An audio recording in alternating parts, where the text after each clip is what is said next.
નમસ્કાર મિત્રો, ધોરણ 12 વિષય સમાજશાસ્ત્ર ચેપ્ટર નંબર 4 એની અંદર જે સ્ત્રી સશક્તિકરણના લક્ષણો આવે છે આજે આપણે જોવાના છીએ.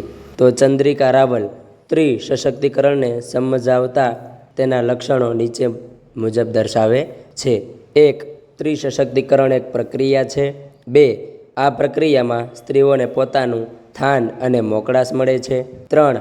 આ પ્રક્રિયા સ્ત્રીઓ દ્વારા સામૂહિક રીતે સભાનપણે કરાયેલા પ્રયત્નોની શૃંખલા છે. 4.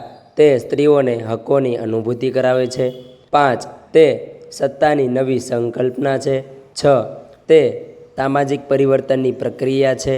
7. તે સ્ત્રીઓની સભાનતા, અભિવ્યક્તિ, વિચાર, વર્તન વગેરે સાથે સંકળાયેલ છે. નેક્સ્ટ, તે સ્ત્રીઓ વિશેની પરંપરાગત માન્યતાઓને બદલે છે.